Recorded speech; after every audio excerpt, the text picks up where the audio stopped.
Canara bank balance minimum balance ಎಷ್ಟು ಗೊತ್ತಾ? ನಿಯಮ ಬದಲಾಗಿದೆ. ಕೆನರಾ ಬ್ಯಾಂಕ್ನಲ್ಲಿ ಮಿನಿಮಮ್ ಬ್ಯಾಲೆನ್ಸ್ ಇತ್ತೀಚಿನ ವರ್ಷಗಳಲ್ಲಿ ಭಾರತದಲ್ಲಿ ಬ್ಯಾಂಕಿಂಗ್ ವ್ಯವಸ್ಥೆಯು ಸಾಕಷ್ಟು ಪ್ರಗತಿ ಸಾಧಿಸಿದೆ ಎಂದು ಹೇಳಬಹುದು. ಏಕೆಂದರೆ 2014ರಲ್ಲಿ ಪ್ರಧಾನಿ ನರೇಂದ್ರ ಮೋದಿಯವರು ಚುನಾವಣೆಯಲ್ಲಿ ಗೆದ್ದು ಪ್ರಥಮ ಬಾರಿಗೆ ಪ್ರಧಾನಿಯಾದಾಗ ಭಾರತದ ಬಹುತೇಕ ಎಲ್ಲ ರಾಷ್ಟ್ರೀಕೃತ ಬ್ಯಾಂಕ್ಗಳಲ್ಲಿಯೂ ಸಹ ಸರ್ಕಾರದ ಯೋಜನೆಗಳು, ವಿಶೇಷವಾಗಿ ಖಾತೆಗೆ ಬರುವ ಹಣವನ್ನು ನೇರವಾಗಿ ವರ್ಗಾವಣೆ ಮಾಡುವಂಥ ವಿಶೇಷ ಯೋಜನೆಗಳು ಪ್ರಾರಂಭವಾದವು. ಸಾಮಾನ್ಯ ಜನರು ಭಾರತೀಯ ಬ್ಯಾಂಕ್ಗಳಲ್ಲಿ ಹೆಚ್ಚು ಖಾತೆಗಳನ್ನು ಮಾಡುತ್ತಾರೆ. ಡಿಜಿಟಲ್ ಯುಗವು ಇದೀಗ ಪ್ರಾರಂಭವಾಗಿರುವುದರಿಂದ ಪ್ರತಿಯೊಬ್ಬ ಉದ್ಯೋಗ ಅವಲಂಬಿತ ವ್ಯಕ್ತಿಯು ತಮ್ಮ ಸೇವಿಂಗ್ಸ್ ಬ್ಯಾಂಕ್ ಅಕೌಂಟ್ನ ಮೂಲಕ ಬರುವ ಹಣವನ್ನು ಉಳಿಸಲು ಪ್ರಾರಂಭಿಸುತ್ತಾನೆ. ಅದರಲ್ಲೂ ಇಂದಿನ ಭಾರತದ ರಾಷ್ಟ್ರೀಕೃತ ಬ್ಯಾಂಕ್ಗಳಲ್ಲಿ ಒಂದಾಗಿರುವ ಕೆನರಾ ಬ್ಯಾಂಕ್ ಭಾರತದ ಅತ್ಯಂತ ಸುರಕ್ಷಿತ ಮತ್ತು ಪ್ರತಿಷ್ಠಿತ ಬ್ಯಾಂಕ್ಗಳಲ್ಲಿ ಒಂದಾಗಿದೆ.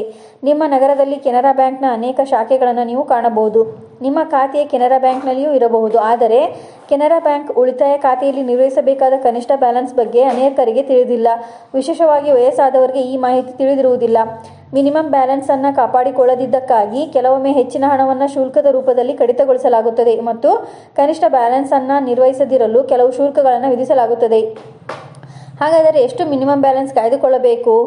ಕೆನರಾ ಬ್ಯಾಂಕ್ ಬ್ಯಾಲೆನ್ಸ್ ನಿಮ್ಮ ಕೆನರಾ ಬ್ಯಾಂಕ್ ಶಾಖೆಯ ಹಳ್ಳಿಯಲ್ಲಿದ್ದರೆ ನೀವು ಕನಿಷ್ಠ 500 ರೂಪಾಯಿಗಳನ್ನು ನಿರ್ವಹಿಸಬೇಕು ಮತ್ತು ನೀವು ಖಾತೆಯನ್ನು ಹೊಂದಿದ್ದರೆ, ಅಂದರೆ ನಗರ, ಉಪನಗರ ಮತ್ತು ಮೆಟ್ರೋ ನಗರಗಳಲ್ಲಿ ನೆಲೆಗೊಂಡಿರುವ ಕೆನರಾ ಬ್ಯಾಂಕ್ ಶಾಖೆಯಲ್ಲಿ ಉಳಿತಾಯ ಖಾತೆಯನ್ನು ಹೊಂದಿದ್ದರೆ ನೀವು ಕನಿಷ್ಠ ಬ್ಯಾಲೆನ್ಸ್ ಅನ್ನು ನಿರ್ವಹಿಸಬೇಕು 1000 ರೂಪಾಯಿ.